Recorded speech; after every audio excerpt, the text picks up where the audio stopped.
O título da mensagem de hoje é Jesus, o Deus Todo-Poderoso. Mateus capítulo 28, versículo 18. E chegando-se Jesus, falou-lhes, dizendo: É-me dado todo o poder no céu e na terra.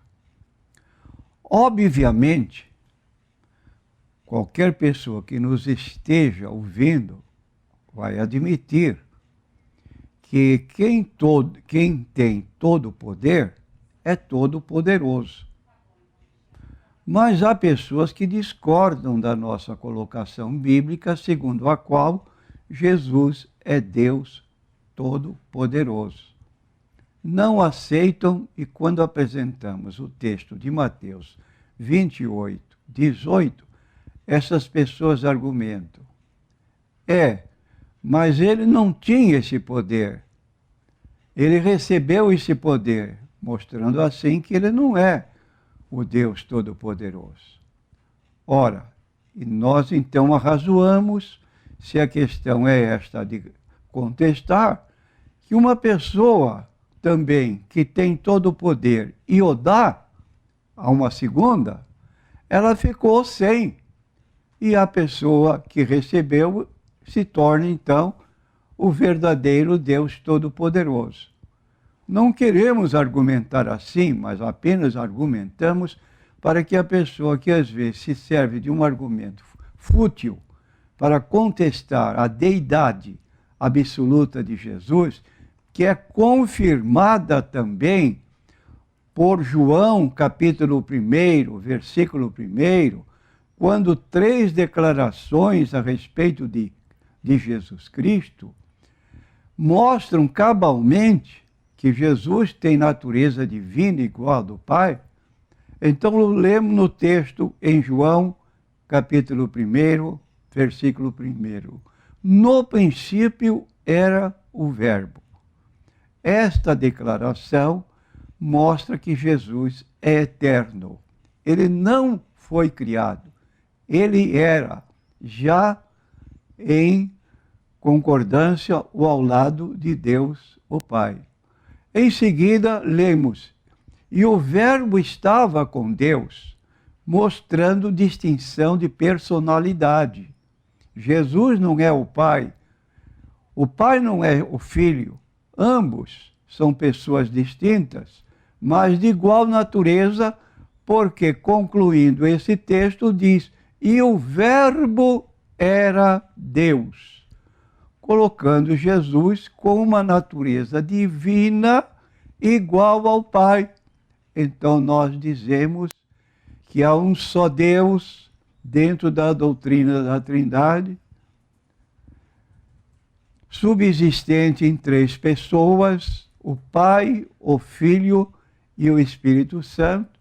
E estas 3 pessoas, então, constituem um só Deus, o mesmo em natureza, poder e glória. Esta é a nossa posição com relação à pessoa de Jesus. Agora, outros textos da Bíblia que nos cabe citar é o que diz: olhando para Jesus, autor e consumador da fé, o qual, pelo gozo que lhe estava proposto, suportou a cruz, desprezando a afronta, e assentou-se à destra do trono de Deus. No outro versículo que lemos está em Hebreus 12, versículo 2, que, sendo em forma de Deus, não teve por usurpação ser igual a Deus, mas humilhou-se a si mesmo, tomando a forma de servo, e fazendo-se semelhante aos homens, e achado na forma de homem, humilhou-se a si mesmo, sendo obediente até a morte e morte de cruz.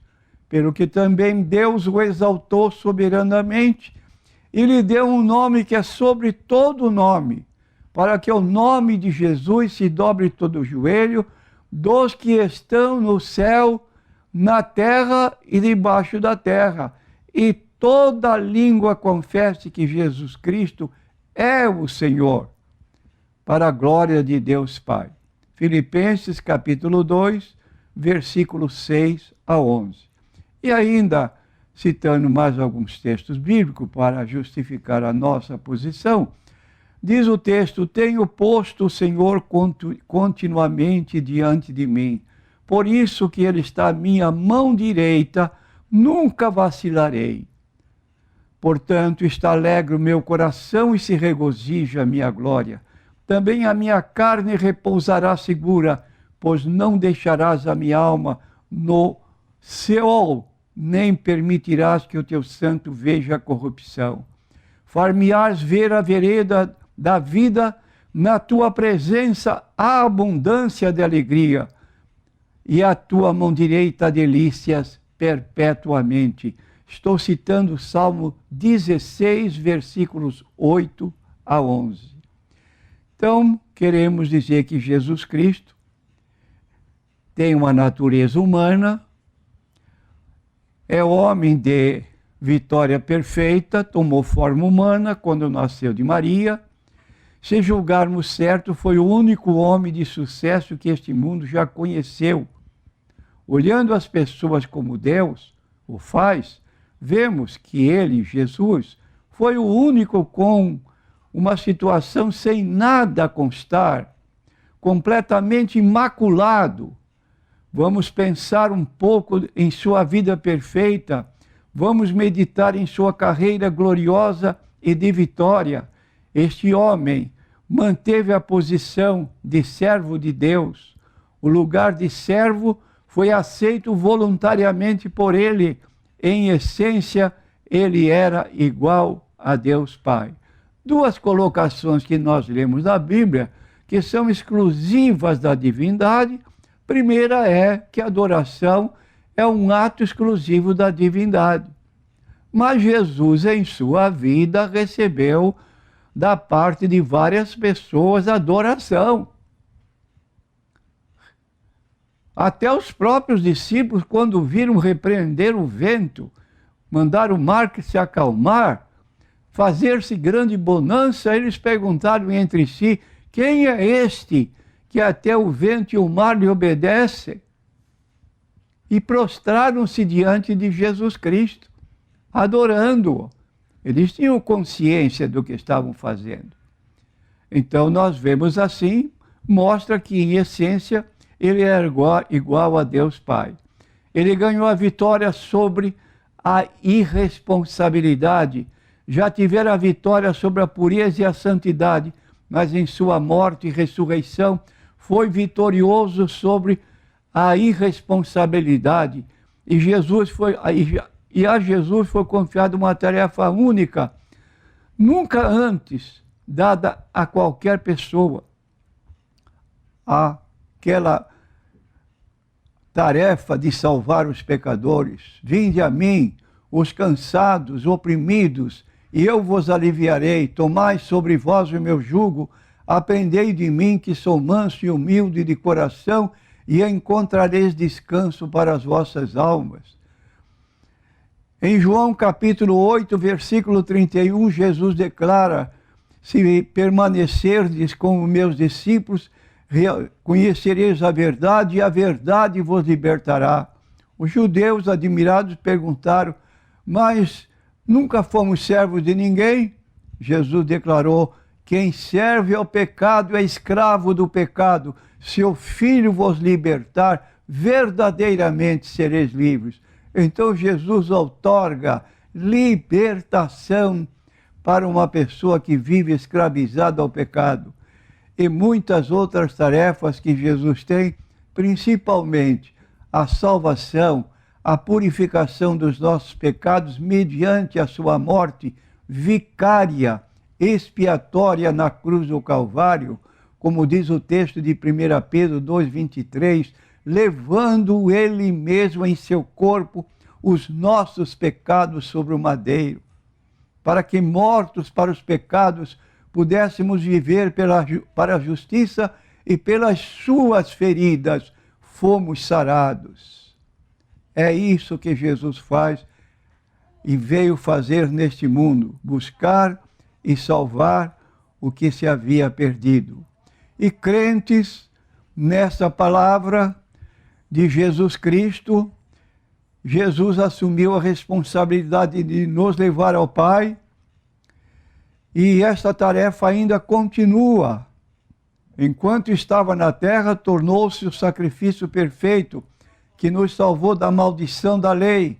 E agora lá no céu ele intercede por nós, a mão direita de Deus, e através do Espírito Santo ainda traz homens a si para se converterem. E o convite dele continua permanente.